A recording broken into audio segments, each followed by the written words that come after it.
I love the colorful clothes she wears and the way the sunlight plays upon her hair. I hear the sound of a gentle word on the... ¿Qué tal? Buenos días. ¿Cuántos años lleva don Antonio Herencia al frente del IES Ategua? Pues creo que este curso hace 11 años, quizás 12, que estoy al frente de la dirección. Después en otros cargos directivos llevaré en total casi 22 o 23 años. ¿Por qué 12 años al frente de la dirección del IES Ategua? Bueno, fue una cuestión lamentablemente casual. Yo era vicedirector cuando fallece la directora en el año 2003 y digamos que las circunstancias me llevaron al cargo, ¿no? Era el vicedirector, como te digo, y entonces la delegación me ofreció la continuidad en el cargo de director y aquí estamos. ¿Usted se marca alguna fecha en la que deja la dirección? ¿O sigue disfrutando cada año más? No sé si disfrutas cada año más. La verdad es que estos cargos tienen sus días, ¿no? Y hay días que te planteas que, bueno, ya es suficiente, ¿no?, con el tiempo que llevas. Otras veces, sin embargo, bueno, pues es verdad que jugamos un papel muy importante y no me lo planteo realmente, ¿no? Te digo, hay ocasiones que sí, sobre todo cuando hay días difíciles, pero tengo que decir que en el balance global, bueno, estoy satisfecho, me siento arropado por mis compañeros, querido por mis alumnos, valorado por los padres del centro, y entonces no me planteo la finalización del cargo como una meta a corto plazo. Así un poco por encima, ¿cuál es la oferta educativa que lleva a cabo el IES Ategua? Nosotros aquí en el centro tenemos prácticamente todos los niveles educativos, tenemos la secundaria obligatoria, tenemos bachillerato en dos modalidades, la modalidad de Ciencia y Tecnología y la de Humanidades y Ciencias Sociales.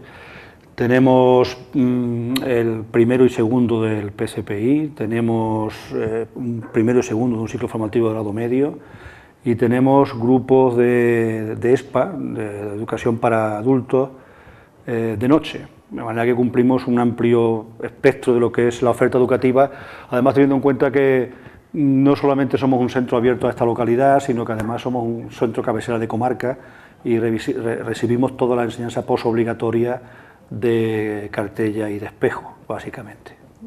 Tengo constancia de que hace unos cuantos años también se cursaba aquí un ciclo superior de informática. Sí, tuvimos quizás hasta el curso 2006-2007 tuvimos un grado superior, la familia informática, que la administración al final lo quita por agotamiento, ¿no? Se estaba matriculando muy poca gente en los últimos cursos y por un sistema de adecuación de gastos, pues la administración decidió no ofertarlo. Creo que era el curso 2006-2007 cuando tuvimos por última vez grado superior, que era cuando entonces cubríamos toda la oferta educativa de la enseñanza secundaria y de la formación profesional que existe hasta ahora. ¿Cómo definiría don Antonio Herencia la situación a día de hoy de la educación pública? La educación pública, el otro día estaba hablando con un profesor de esta cuestión precisamente y comentábamos que estamos en permanente estado de reforma. ¿Cuál es la situación de la educación pública? Permanente estado de reforma. Nosotros hemos conocido, no sé, si irán ya por 7 cambios generales en educación, ¿no? Y eso crea desasosiego, crea inseguridad, crea de todo. No hay, la educación es un aspecto básico y además muy amplio incluso desde el punto de vista administrativo y de todo, ¿no? Y requiere templanza, requiere tiempo, requiere sosiego, requiere calma, requiere que las normas se asienten. Aquí no se ven los resultados a corto plazo, necesitamos un largo recorrido para comprobar si la ley es mala, es buena, si la normativa que está aplicando es producente o contraproducente, ¿no? Y bueno, pues echamos en falta esa tranquilidad, ¿no? Ahora, por ejemplo, estamos pendientes del desarrollo normativo de la LOMCE, que es lo que nos afecta a nosotros para el curso que viene, va a ser la formación profesional básica que sustituye al PSPI. Bueno, y a fecha de hoy todavía no sabemos cómo se va a desarrollar, qué características básicas va a tener, qué normativa la va a regular, ¿no? Los chavales no han podido prescribirse como hasta ahora sucedía en el mes de marzo, porque es una normativa que, como digo, está por salir todavía, ¿no? Entonces, bueno, nosotros como agentes de la administración aquí estamos para acatar la normativa que nos manden los jefes administrativos, pero es cierto que necesitamos reposo y eso no lo tenemos hace ya bastante tiempo. Usted dice que los centros educativos necesitan una cierta estabilidad un poco a largo plazo. Entonces usted no cree, o sea, no es el momento ahora mismo de llevar a cabo una reforma de la ley, de la propuesta que ha hecho el ministro de Educación, Ignacio Báez, de promulgar esta nueva ley orgánica para la mejora de la calidad educativa. ¿Usted cree que es el momento con la crisis que está...?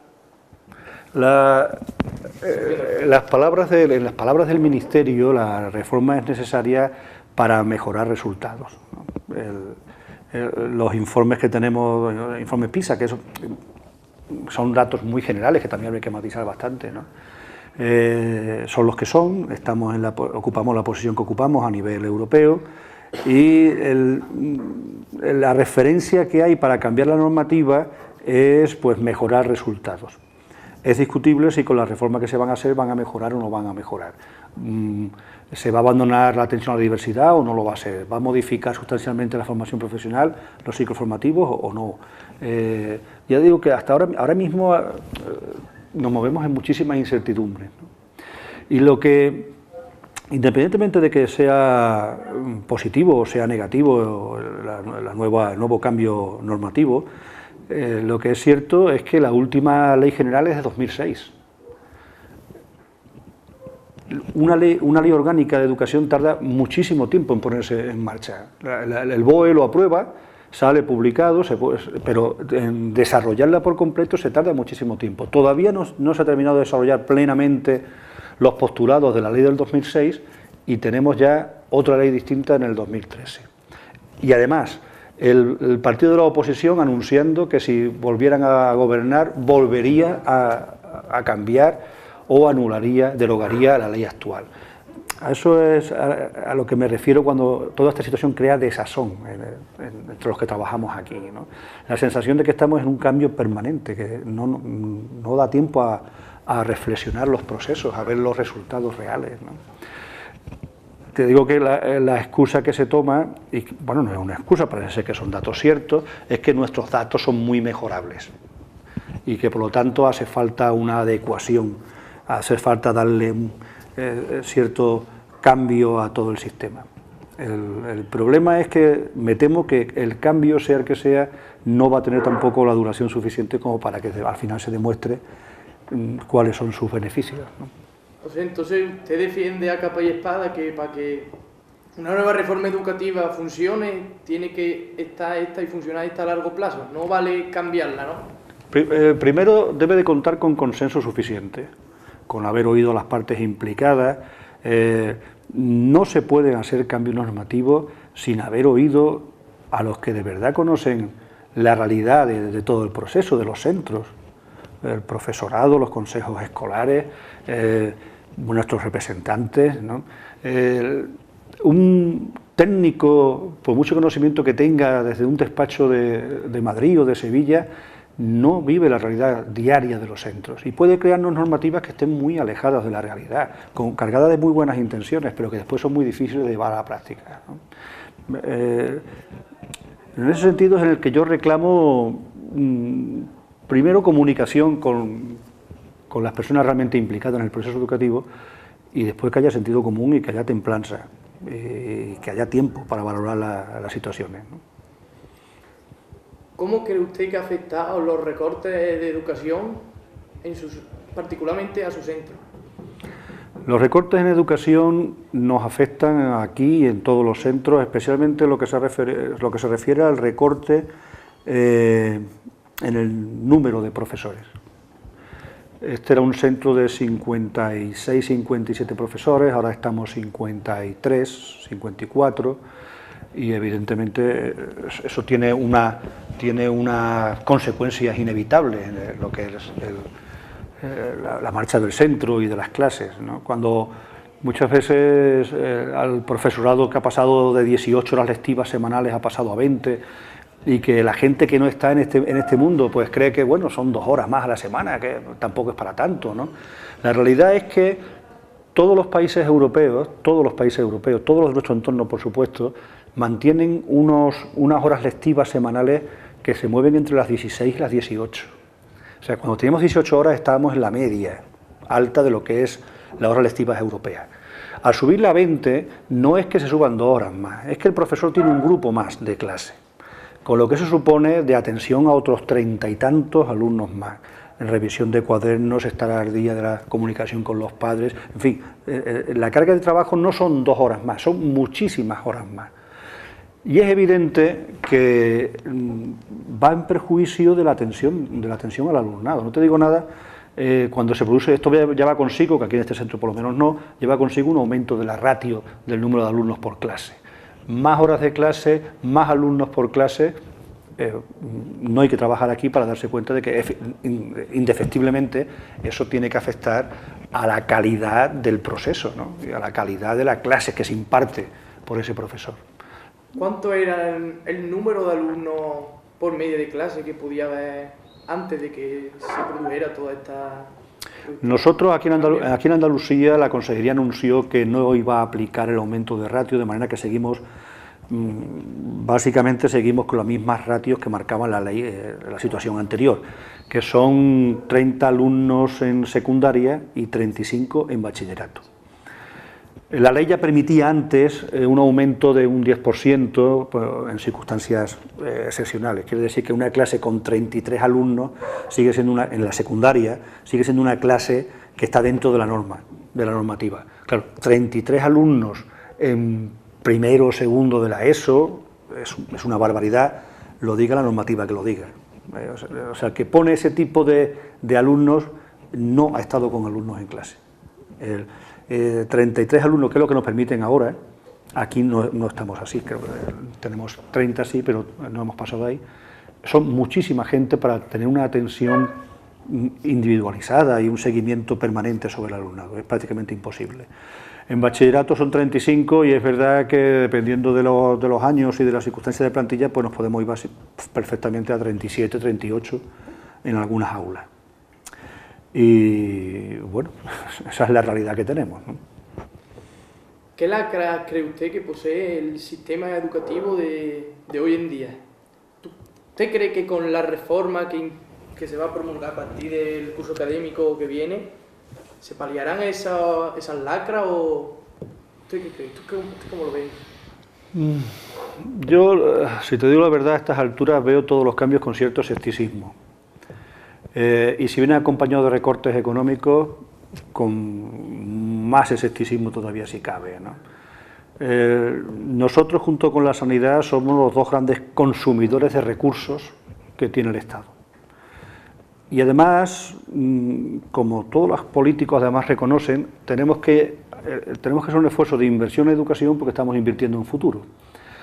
El problema es que cuando nos salimos del discurso político y vamos a la realidad de los hechos, las cuentas son las que son, la situación económica del país es la que es, y entonces a nosotros, como todos los sectores, nos llegan este tipo de recortes, no solamente de personal, sino recortes además económicos, ¿no?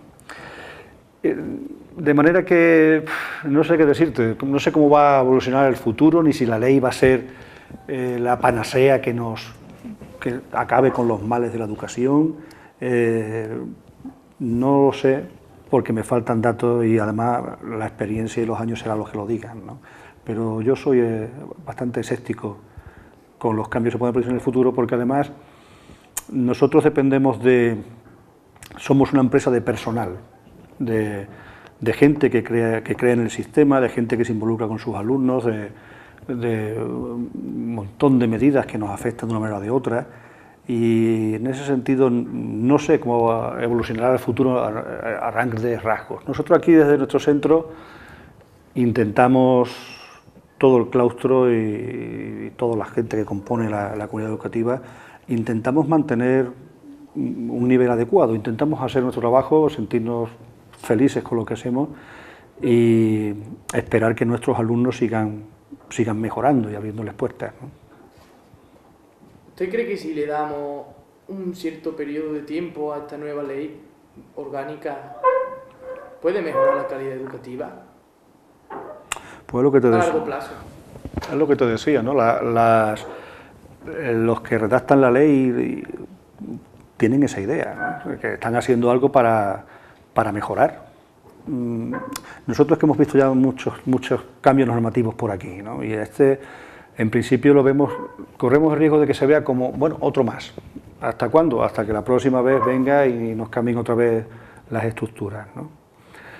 No lo sé lo que va a pasar con el nuevo cambio normativo. A nosotros nos afecta, y en eso estamos trabajando, nos afecta mucho más la involucración de las familias en el proceso de aprendizaje del alumno, y eso lo podemos hacer con la actual normativa y con la que venga. Nos afecta que tengamos un número de profesores adecuado, y eso está relacionado seguramente con que mejore la situación económica y se abran cauces, vías, se abran más posibilidades de dinero para el sistema educativo. Nos afecta que las instalaciones no se deterioren, y en eso tiene mucho que ver también nuestro presupuesto económico anual. Nos afecta mucho más mantener estructuras aquí que podemos controlar nosotros, porque gozamos de cierta autonomía para poder controlarlas, y lo que necesitamos es que la actual normativa o la que venga crea realmente en la autonomía de los centros y crea en el trabajo que estamos haciendo y nos permita trabajar con criterio y con posibilidades de mejora, ¿no? Desde que comenzó a azotar la crisis fuerte, ¿ha aumentado el índice de abandono escolar o se mantiene? Nosotros somos un centro con un índice de abandono escolar muy bajo, y el índice de abandono escolar lo mantenemos muy bajo. Incluso la crisis económica lo que ha hecho es justamente lo contrario, y es que alumnado que antes, desde los 15 años, no te digo ya en bachillerato, ya tenía posibilidades de trabajar, de aprendiz, y nos pedía salir del sistema, ahora lo que tenemos es muchísima gente que por desgracia no tiene otra ocupación, y entonces está invirtiendo el tiempo libre que tiene en prepararse. De manera que tenemos ahora pues más gente matriculada en bachillerato que nunca, tenemos una asistencia masiva por las noches y nuestros índices de abandono son prácticamente inexistentes. Entonces, cierto alumno, usted con esto se puede dar a entender que ciertos alumnos vienen no a bachillerato, porque bachillerato ya no es educación obligatoria, pero sí a la ESO de forma obligada. Sí, pero no tiene relación con la crisis, no creo que tenga una relación directa con la crisis económica ni con otros fenómenos de este tipo, ¿no? Pero es cierto que uno de los problemas que tenemos nosotros y todos los centros es la desmotivación que existe en un porcentaje de alumnos, sobre todo en niveles bajos, en niveles de primero y de segundo de la ESO, que son niveles donde todavía tenemos al 100% de la población educativa posible y donde todavía no hay ningún mecanismo de atención a la diversidad que no sea la propia atención en clase y la existencia de algunos refuerzos educativos, ¿no?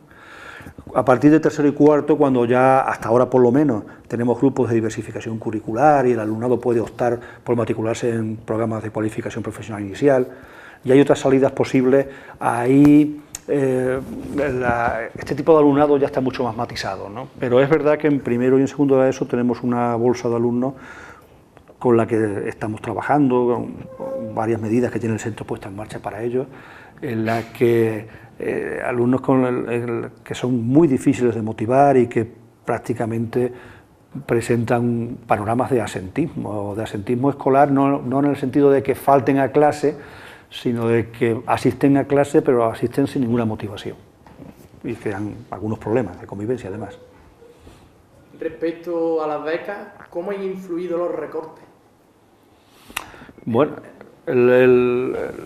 la política de becas también ha sufrido, como todo, de recortes económicos. Aquí las becas del Estado se establecieron a partir de más que de rendimientos económicos familiares, de rendimientos académicos del alumnado, ¿no? Hasta esta convocatoria, los alumnos de bachillerato en concreto, porque en secundaria no hay becas, hay gratuidad de libros de textos. En bachillerato bastaba aprobar para poder optar a becas. Este año la nota ha estado en 5,5, 5,6, pero bueno, la Consejería de Educación aquí a nivel andaluz ha sacado la beca Adriano, que intenta compensar el tramo de alumnos que no tiene más de un 5, pero menos de 5,5, y se ha quedado fuera de las becas generales del Estado. En ese sentido, bueno, las becas 6.000 se mantienen. Este año, consecuencia de que la renta familiar han bajado, tenemos más alumnos beneficiarios de becas 6.000 que otros años. Se mantienen las becas del Estado a partir de esta nota de 5,5, y la Junta de Andalucía ha intentado paliarlo, como te digo, con otro tipo de becas. De manera que yo creo que a nivel global en el centro el alumnado no se ha visto, no ha repercutido en ellos de una manera decisiva el recorte del Estado en política de becas. ¿Crees que la nueva LOMCE es una reforma adecuada? Me refiero, ¿qué cree usted que se puede llegar a conseguir con esa reforma? ¿O que cambiaría usted algo de ella? Yo afortunadamente no tengo que legislar, yo aplico la legislación, que ya es bastante. La verdad es que con las reformas educativas pasa como con los equipos de fútbol, con las selecciones nacionales. Hay tantas selecciones como aficionados, ¿no? Cada uno pondría y quitaría, ¿no? A mí apenas me da tiempo a llevar el día a día del centro. No entro en cuestiones legislativas, me limito a, como te digo, a aplicar lo que nos viene, ¿no?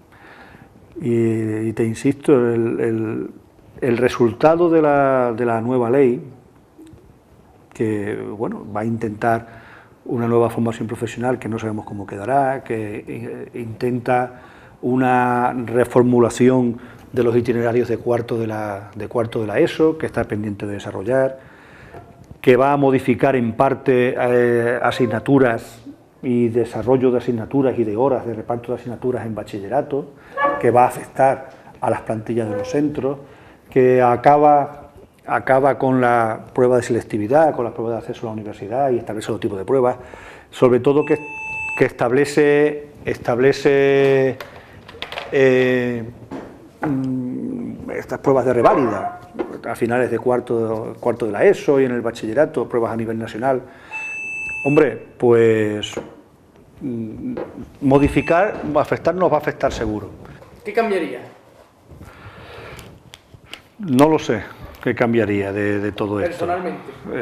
Personalmente, pues no tengo claro qué cambiaría en concreto del sistema. Yo empecé a estudiar con una ley del 70 de Villar Palasí, con la EGB, el BU y el COU, ¿no? Después empecé a trabajar con esa normativa. En el año 90 entra la LOCSE, que nos afecta a nosotros aquí en el centro en el año 97. Hemos estado desarrollando LOCSE entre el 97 y el 2007, durante 10 años. Cambia la LOE y hemos tenido LOE hasta ahora. Seguramente cada una de esas leyes tienen cosas bastante positivas. Además, muchas de ellas lo que hacen en muchos aspectos es copiar algunas cosas y transformar otras que ellos creen bueno, el legislador cree que es la adecuada, ¿no? Quizás yo me quedaría con el esfuerzo de atención a la diversidad que ha supuesto la LOCSE, que supuso la LOCSE, que ha mantenido la LOE con todos los programas de refuerzos educativos, de apoyos educativos, de diversificaciones curriculares, de los programas del PSPI, y yo sentiría mucho que la nueva ley modificara cualquier aspecto de esos. Podemos entrar después a valorar si necesitamos más horas de matemáticas o más horas de lengua, si pondríamos unas asignaturas u otras en el bachillerato, pero yo creo que el sistema educativo español, en lo que es realmente puntero, es en atención a la diversidad. Cuando yo empecé a estudiar bachillerato, de esto hace ya bastantes años, la población de este pueblo que estudiaba bachillerato no llegaba al 30%. Hoy en día estamos sobre el 80 y tantos % de la población. Me parece que eso es un logro es un logro social tan evidente que incluso nos pasa desapercibido, ¿no? Modificar la gente que no seguía el ritmo de clase quedaba atrás irremisiblemente, sin ningún tipo de posibilidad de salida. Sin embargo, ahora se hace un esfuerzo enorme de profesores, de dinero, de todo, para intentar recuperar a todo tipo de alumnos, ofrecerle salidas, ofrecerle posibilidades, ofrecerle otras alternativas, ¿no? Me parece que eso ha sido un logro, eso ha sido un logro, con todas las críticas que después se puedan hacer en otros sectores, ¿no? Pero eso ha sido un logro y lamentaría que la nueva ley rebajara la atención a la diversidad, porque eso sí significa echar gente a la calle del sistema, además mano de obra muy poco cualificada que va a tener muy difícil salida en el mundo laboral. Me parece que tendríamos que apostar todo lo posible por mantener todas estas actuaciones de atención a la diversidad y además reforzar de verdad, de una vez para siempre, todo lo que es la formación profesional. Ahora que ya están los alumnos, han pasado a la secundaria, ya en una edad un poquito más, a pesar de que están en la adolescencia, ya un poquito más madura que si están en un colegio de infantil primaria. Los niños son conscientes de todos los recortes que les están afectando, de la mala situación de la educación pública hoy en día, y los padres reaccionan, o sea, los padres también son conscientes. Hombre, los padres todos somos conscientes, ¿no? Los alumnos, claro, es que aquí tenemos alumnos de 12 años hasta 20 años. El alumno de 12 años de los primeros cursos no creo que esté en la problemática siquiera, ¿no? de cómo está la situación, ¿no?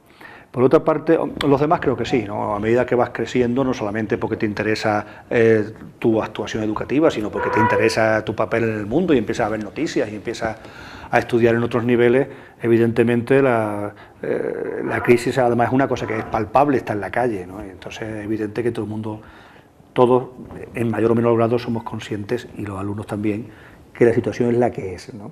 Lo que pasa es que a nivel del alumnado no ha habido un menoscabo evidente de la atención educativa, ¿no?